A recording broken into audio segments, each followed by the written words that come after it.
If you're interested in RC planes, well, you start off with a beginner plane. In this video, I go over a couple beginner planes and the ready-to-fly equipment that is included in that, and some details around that, as well as other things you might need to get along the way.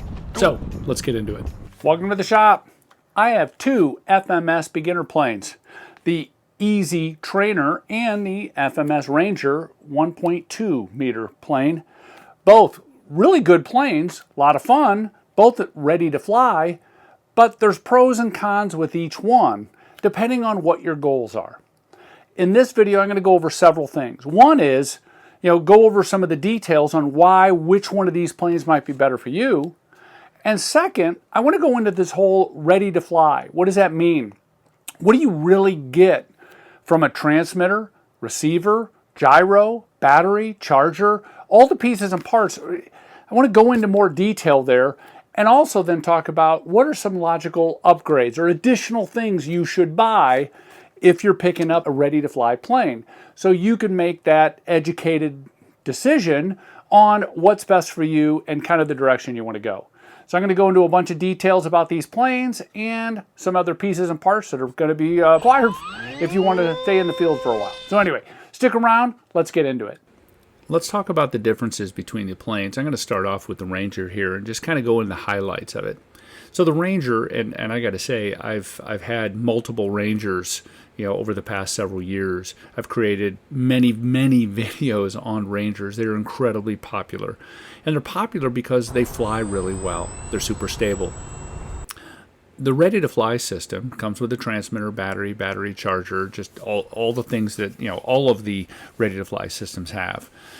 But this one also has a gyro, and the gyro allows you to self-level. So as a trainer, if you panic, if you just let go of the sticks, the plane is actually going to level itself and continue to fly.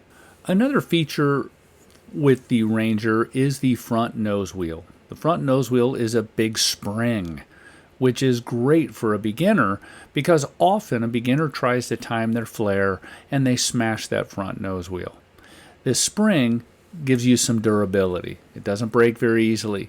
However, if you're flying off of rough grass, that spring will collapse and your prop will strike the grass and you'll have a difficult time taking off. There is a fix for that, and there is a third-party company that makes basically a retrofitted front nose wheel, which is fantastic. I did a video on that. Setting up the ready-to-fly Ranger, I found much easier to be able to adjust the throws and some of the things that you normally would do with a programmable radio.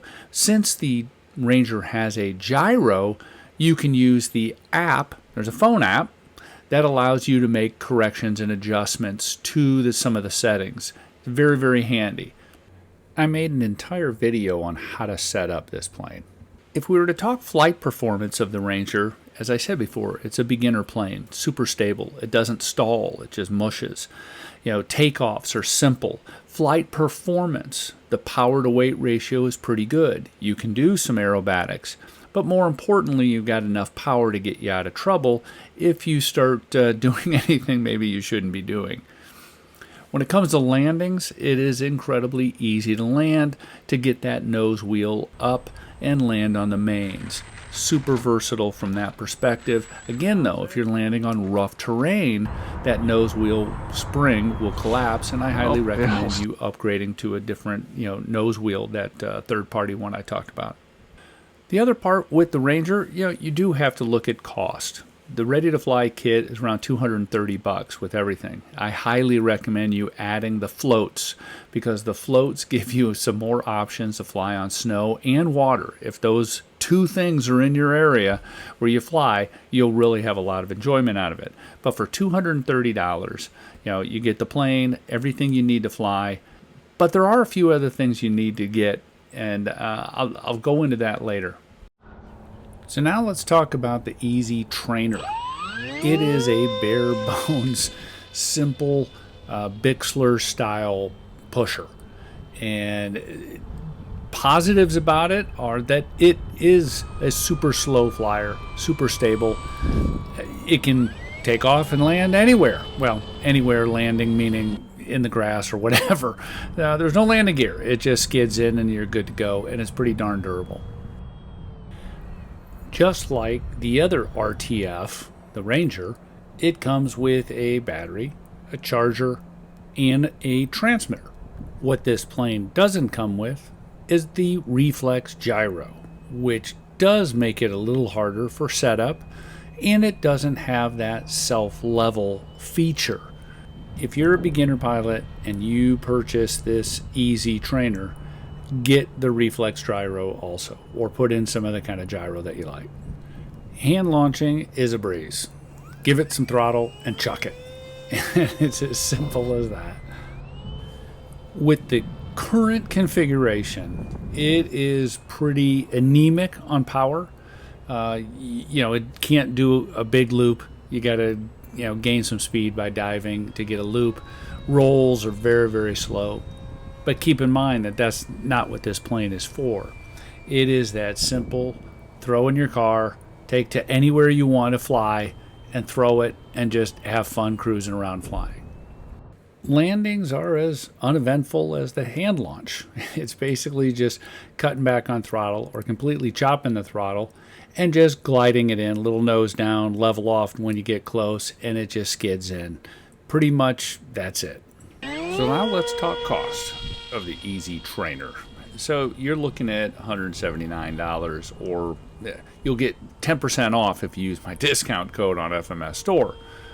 But as I said in the video about the gyro, I do think for a beginner it would be helpful to have a reflex gyro. This is the kind of plane a lot of people might just learn to fly on their own. And so with that, having that self-level mode can be a big help. So my take on it, low cost, low risk, and it flies everywhere. So good option for that kind of situation. Let's talk chargers. The charger that comes with this is simple. It works. You just take your balance lead and you plug it in. And it'll say, hey, these two cells, because it's only going to go off the balance lead, it's going to charge incredibly slow. But it tells you, when this battery is fully charged. What I mean by slow is it could take several hours, well, maybe not several hours, but it's going to take you an hour or more to charge each. And it'll do a two-cell battery and a 3-cell battery. This is the same charger that comes with both the Easy Starter and the Ranger. And I've used it, and like I said, it'll charge, but boy, does it take a long time. So you got a couple issues, or a couple things that you're going to want to do. First off, it comes with one battery. It's always better to have more batteries. And you have options on getting these batteries. You can either buy them from FMS or buy other brands, and there's a couple that I like that I'll have a description or a link in the description below for it. The other option that you can do is get a different charger. Let me show you what I mean. All right, here's another option. Buy a charger for around $100. And this charger right here has AC power and DC power, and it allows you to charge two batteries at the same time. And you can adjust the speed, if you will, of how fast these charge by increasing the amount of amps that you're pushing into those batteries. What that allows you to do is, instead of waiting for hours for one battery to charge, or let's say an hour, you can charge batteries in under 20 minutes. Two batteries at the same time. So you get yourself, the RTF kit and 3 extra batteries. You got 4 batteries. You're going to have a fair bit of flying to do, which is a good option. So something to think about, investing in a larger, better charger. You got to understand what's going on with these batteries when you're flying. So you will need a battery tester. This is a simple, low-cost battery tester that you can plug in. Let me make sure I got that right. There we go. And this battery tester will tell you how many volts and each cell. What is the voltage on those cells? Now, there's a lot of different versions of this, and you can actually put this in your plane and make, basically have an alarm go off when the battery is below, let's say, 3.7 volts. My alarm's going off.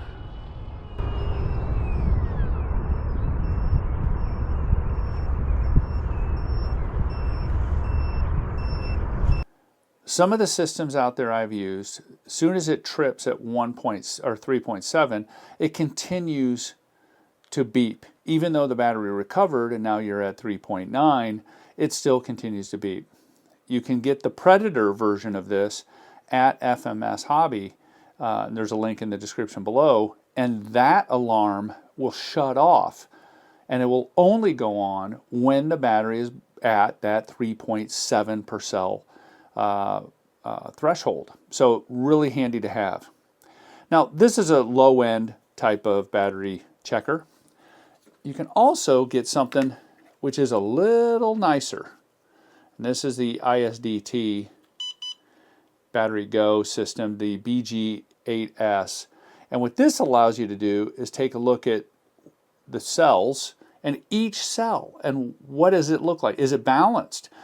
Is it too low, or one of the cells maybe failing you? Really handy to have a quality battery checker if you're going to get into this hobby. We've talked about the radio before, the transmitter that comes with your RTF. They're very crude. There is no throttle cut. That said, I know that in certain parts of the world, FMS is sending out a new transmitter, and it actually has a switch right here for throttle cut. Somebody mentioned that in one of my videos. But this right here, there's no adjusting rates or expo or anything, and it's bound to that one plane, and so you're limited. So if you decide, you know what, I know I'm going to do more into this hobby, I highly recommend you making a bigger investment and getting a decent quality transmitter radio system. Now here's the caveats. If you go with this one, which I love, my Spectrum NX8, has all the features I could ever want. It is a fantastic system. But I have to get Spectrum receivers. I can't use the receiver that came with the plane. I'm going to have to replace it and program it, and there's some work involved. But I will tell you, if you plan to get in the hobby, get yourself a nice radio. Now, there is a Fly Sky radio that is programmable, and it doesn't cost much. It's about 60 bucks. But it's a $60 transmitter. I would not use that for long-term investment when you start getting $300 and $500 airplanes. You might want to invest in a better quality system, and there's a lot out there. I really like Spectrum. I've also had FR Sky, but I have switched to Spectrum for a lot of reasons. So anyway, just a little bit on the transmitters, and think about after you fly your RTF and you're having fun with it, there's going to be a big investment in both battery charger and transmitter. The purpose of this video was to highlight the FMS beginner planes and the ready to fly systems. So here, the Ranger and the Easy Trainer. There's also obviously the PA 1813 millimeter, which is very popular as well. Same concept as far as what I was trying to get out of this, which was here are the pieces and parts, but more importantly, what do you really need? A new transmitter, batteries, battery charger, and the pros and cons of going in different directions there. So hope you got something out of the video. Thanks a lot for watching. If you have any questions, leave a comment. A lot of the stuff I was talking about, and I'll have playlists. I have so many videos that cover the topics in detail of what I mentioned, and those playlists will be in the description below as well. So again, thanks a lot. Appreciate it. Have a great day.